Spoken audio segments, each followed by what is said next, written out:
Welcome to another episode, everyone.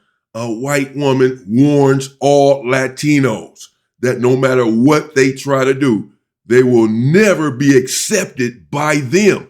This is what they are saying, not me.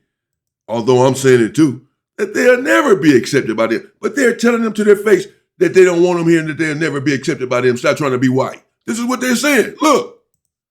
You're brown skin. I'm a U.S. citizen, man. Here. We don't want brown skin people. You're going to get deported. That is one of the most. What the hell are you doing here? You should be back in Mexico. Right. Why should I go back to Mexico? Because that's your country. Why is that my country? This is not your country. You're not white.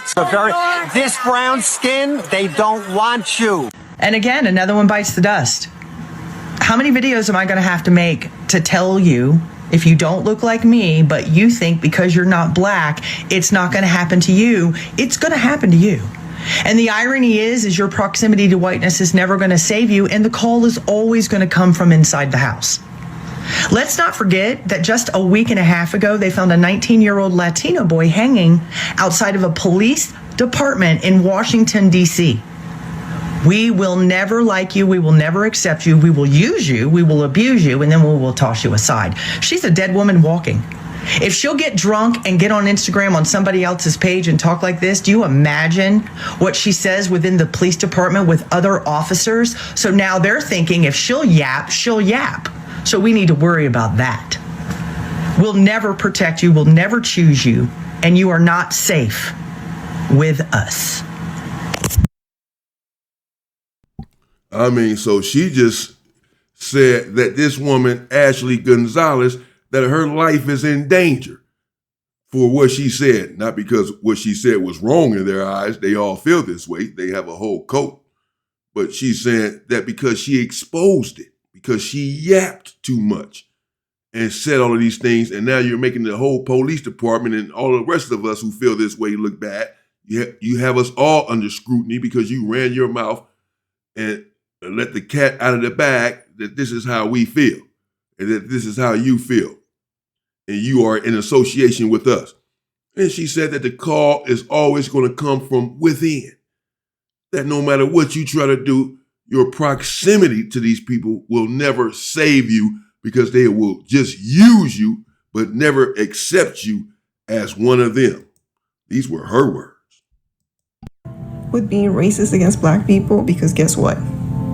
You're still not getting in the club. This is a very, very tight group. No matter how hateful you are towards any other minority, you're not getting in. And even if you get into one of these circles, you will always be reminded that you don't belong. And I know it's just a collection of awful people, but they only want the white ones. No matter how hard you tap dance, they don't care. Latinos, your quarterly reminder, right? As a Latina, right? As a Latina herself.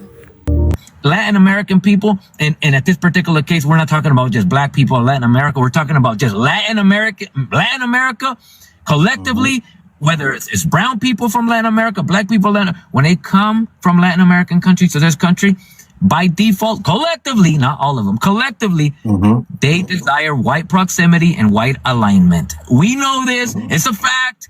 And so that's why I understand fully. I wish it wasn't like that. But I understand why black Americans are delineating. Of course I do. How can I not? If the brown community has not learned from the black community, well, there's proof that they haven't learned because they thought that they were white or whatever you want to call it. They thought that they weren't black. Let's say it like that. They thought that they weren't black, and they are currently finding out the hard way. You need to learn. Because I'm sorry, black folks have been messed with for entirely too long. And then it's the powerful racists that are doing this stuff. To me, I think that they realize that they can't be pushing black people. So instead, what they did is they want to level up to the brown people, and they're tearing them up, getting all the loose ends, all the ones that don't have papers, and those are the loose ends. And then they're going to come back down. They're going to get the brown ones with the right papers. And then they're going to work their way back down to the black folks. Cause black folks just can't rest. that we're coming up on 1 year of the Trump administration, I need other Latina people to let go of the idea that you're white. Many Latina people don't believe themselves to be white, but many people do, and they often refuse to refer to themselves as Latino, Latina, Latina. And they're like, I'm Hispanic. And I low-key think that that's a racial thing, trying to separate yourself from darker Latina people. But for people who are still holding out, like, I need you to be for real. There are people joking about feeding all of us to alligators, / killing all of us, or expelling all of us from the country. That's not what they do for white people. Talked about as invaders and criminals, not as normal people, not as the way that, like, European immigrants are. This isn't new. My whole childhood, people were like, what are you?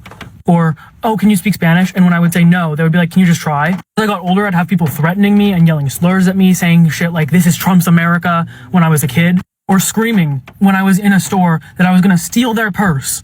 Got pulled out in the 2nd grade to test if I spoke English, even though I spoke English better than every other kid in that fucking class. Much like the conservatives of other groups of color, Latino conservatives often try to convince us that racism is either not a problem or that we're white or whatever, and they're fucking lying. They're deluding themselves because it makes them feel safer or more comfortable, but it's not true, and it's not real, and it's dangerous. We need collective solidarity, and especially class solidarity right now, but we still need to be able to address racism, and people of color need to stand together on this. Not try to separate ourselves and say that we're really white, or we're basically white, or we're one of the good ones. Whiteness is not an inclusive identity. It's exclusive. It's defined by who is not white. There is nothing there. And it changes, and it shifts. In a few decades, we're set to be like the largest group in this country. There's a real opportunity for us to equalize things, as long as we don't let our people fall for some lie that we're white now. And I understand race works differently in Latin America, but this isn't Latin America. This is the United States. Race works differently in different societies, and in this one, we are not white. No matter how appealing trying to pretend to be is for certain people, I have no interest in that. The bottom line is, I mean, if I am not being treated as white by white people, I mean, can we be serious right now? Like, it is genuinely shameful to try to pretend to be white, to be super conservative, to be racist towards other groups when you are literally a person of color, no matter how much you want to deny it. You will not convince me that Latina people are white. You just won't. That's gaslighting. You're gaslighting on a societal level, and it's crazy. Latinos don't even like themselves. That is the real problem here. Centuries of colonization have ingrained deep self-hatred, passed down through generations as internalized racism.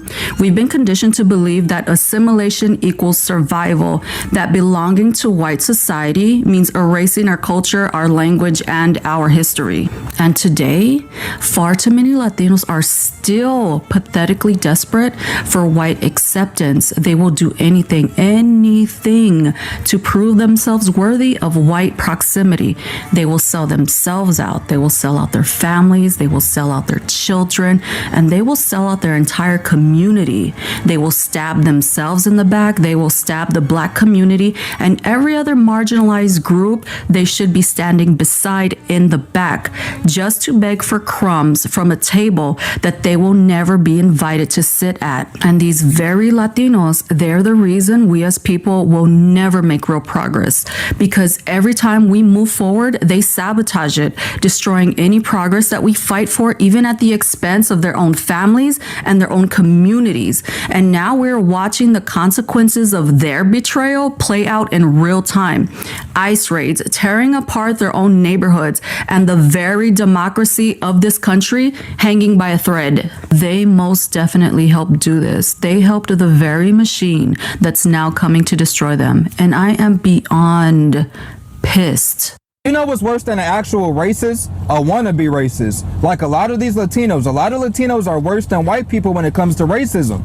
It's like a kid in elementary school trying to prove how cool he is to the popular kids, not realizing how much of a loser that popular kid truly is. Because they want to be white. What's worse than a person who wants to be something? A person that's not comfortable in themselves. They want to be Everybody keeps asking, why do Latinos consistently align themselves with whiteness? Well, there is a historical reason for that, and we're going to get into it. All of this starts in Latin America and the Caribbean during colonization. At this time, in that region, there were 3 major human trafficking organizations: the British, the French, and the Spanish. They all had colonies in Latin America and the Caribbean, and they were all engaging in human trafficking, aka slavery. But the three countries had very different approaches to how they organized society. The British were known to be the harshest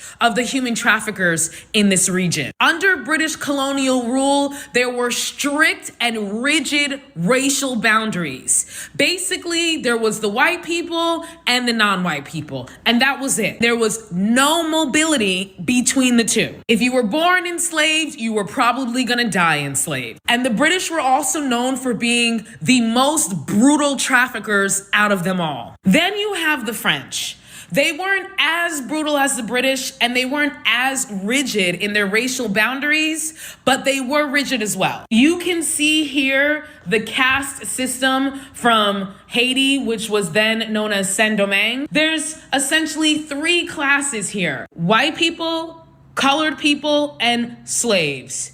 And as you can see, the white people are split up into the Grand Blanc, which are the wealthy planters, and the Petit Blanc, which are the merchants and the officials. And you have the gens de couleur. They are separated by free people by virtue of having white parentage, aka mixed people, and then free people who purchased their freedom. And lastly, you got the black people who are enslaved. So as you can see here, there's more stratification of their racial classification than in the British colonies, which were essentially white and non-white. There was some porousness between racial distinctions, but ultimately it was still very rigid in the French colonies, and what you were born into is what you would die into. Social mobility, upward mobility really wasn't a thing, which is part of the reason why the Haitian Revolution started. And now for the Spanish colonial system. This is the caste system of Latin America. As you can see, there are so many different categories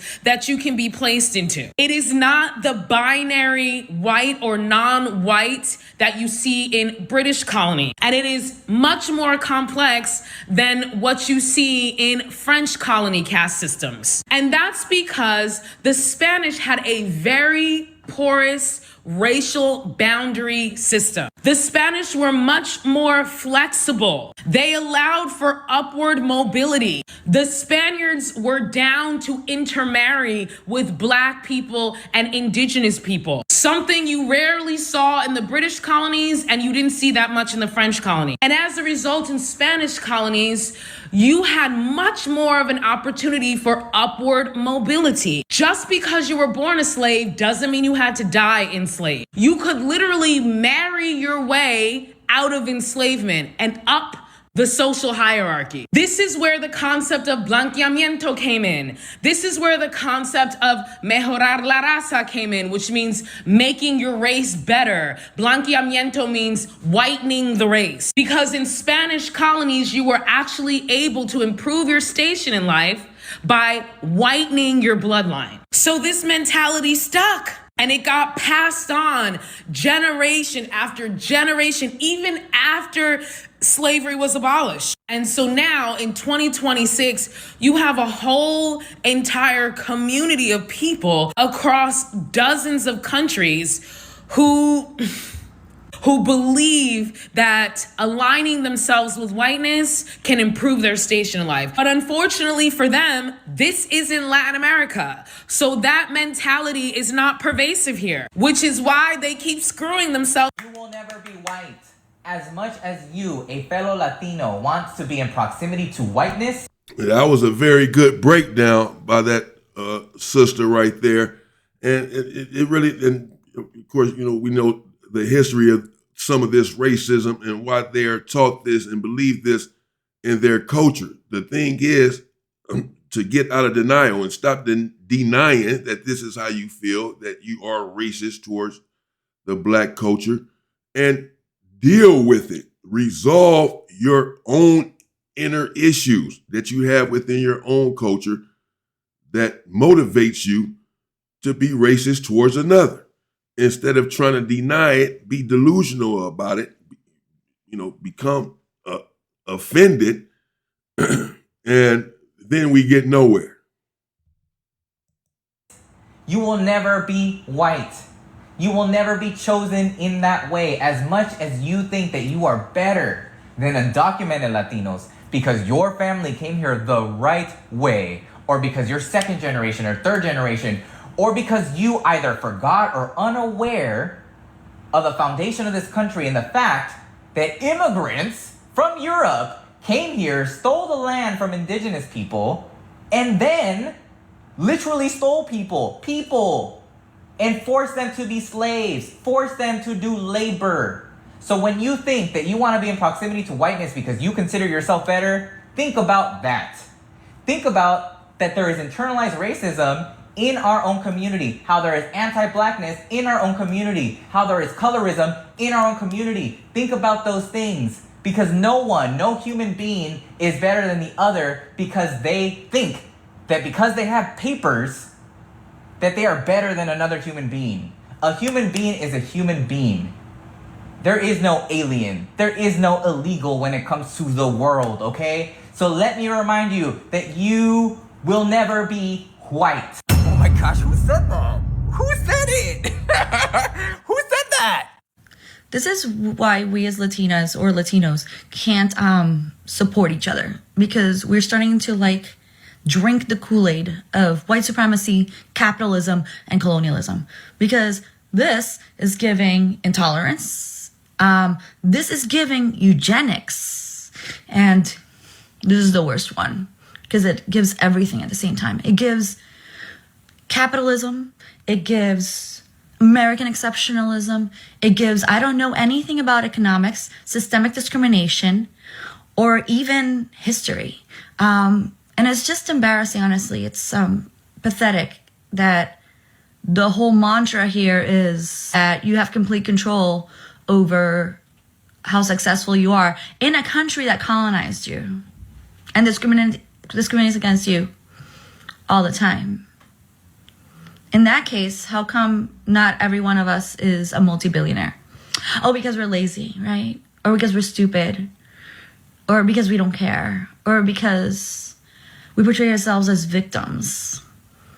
Read a fucking book. Talk to people. This is not a flex. Past?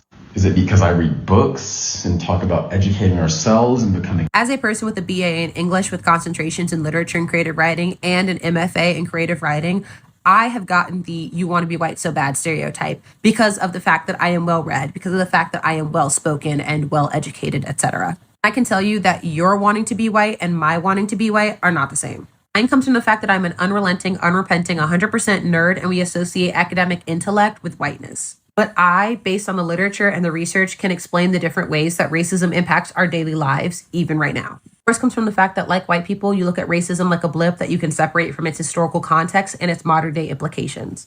Essentially, you and some white people look at racism like it's a brick that makes up a house, as opposed to the mortar that holds the bricks together, which the research supports. And you would know that had you done the reading instead of doing selective readings that would give you a wider and, by proxy, wider audience. From one wannabe white to another, hope this helps. All right, so somebody commented that there are no white people, no black people, no people of color. We are all mixed, just shades of brown. Yeah, listen up. It's true that race is a social construct and it's not real, but the consequences and ways in which it has been weaponized for centuries is what's very real. And here's the thing. This whole colorblind, we're all one race line, it is mighty convenient for the folks that did the oppressing.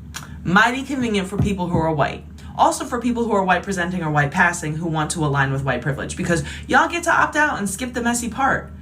And you get to pretend that if we stop talking about race, that somehow racism will magically disappear. And it doesn't. That's not the solution. Let's use a Monopoly analogy, shall we? Let's pretend we've been playing this way for centuries, because we have. White players get $200 every time they pass go, and they get a few bonus $200 just for even showing up.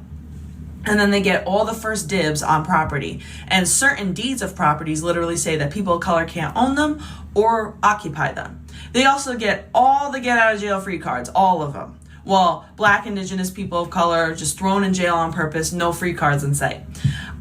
They also lobbied and worked with people behind the scenes and rigged the game to have laws, banks, and policies helping them build wealth even further, while other players had wealth taken, property destroyed, and opportunities blocked. And now, after centuries of this, we're all like, Why are we playing like this? This is unfair. And the rule makers are like, oh, okay, everybody calm down. We'll all play by the same rules. Here's the problem with that. White folks have hotels on Boardwalk and Park Place and stacks of cash and generational advantages, and everyone else starting with nothing. And instead of acknowledging that and acknowledging that the game has been rigged and making it right, people are like, listen, we are all the same now. That's the past. Let's not dwell on the past. You're making us all uncomfortable. Just work harder. This is divisive. That's what We're All Shades of Brown does. It just skips right over the repair and the restorative justice and the ongoing effects of systemic racism. And it doesn't even admit to it. And another thing, we are not all identifying as mixed race, point blank period. Some of us are mixed race, like me. A lot of people are not. And erasing those identities doesn't bring unity. It just serves the people who benefit from the erasure. So no, we can't just stop seeing race because the system still sees it and has always seen it. It was built on it. And until we fix the rigged system and rigged game, pretending that everyone is on equal footing is just a prettier, nicer way of saying, I'm fine with how things are. Yeah, like tragic, oh, my heart breaks for you. I'm fine though.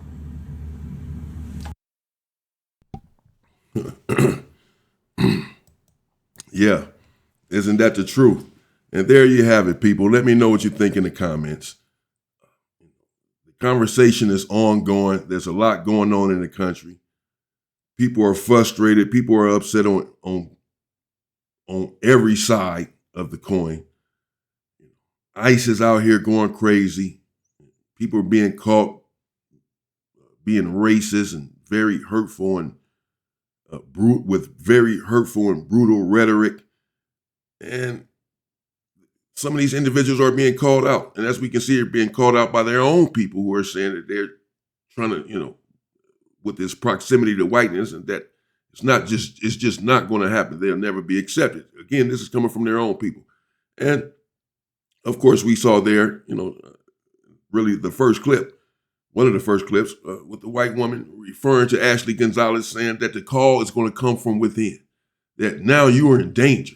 You're dealing with some people that you'll never be accepted by. They'll use you, but we will never accept you. Those people, that code, they will never accept you ever. But, this is something that we know. Black people, we know this because we've been in this country. We understand white supremacy and how it works. They don't. So they come over here believing that them being racist towards us and kissing up to them is going to curry them favor with those people, not understanding it never will, and that you'll never be accepted as one of them. You in America. It don't work like that over here. And, but hey, sometimes you just have to learn the hard way. We tried to tell them. We've been trying to tell them. They're not listening. We'll see what happens. Let me know what you think in the comments, how some of these issues can be resolved. Should they be resolved? Are they trying to resolve them, or is this just how their culture is, and they're not trying to change things anyway? So it's not on us to make an effort and try to resolve these issues that they have within their own culture that they need to address. You guys need to address your own issues in your own culture. It's not for us to address it. We have enough issues in our culture that needs to be addressed that is not being addressed. We have so much on our plate. We can't tell you how to think or resolve your issues. If you have this within yourselves and within your culture, then do something about it. You're being called out about it. It's being publicized now, so you can see what it is. Now the question is, what are you going to do about it? You want this black and brown unity, as you claim. When things get tough, that's what you want anyway. And if you want that, then be consistent in that. Let me know what you think in the comments. Stay safe and stay free, people.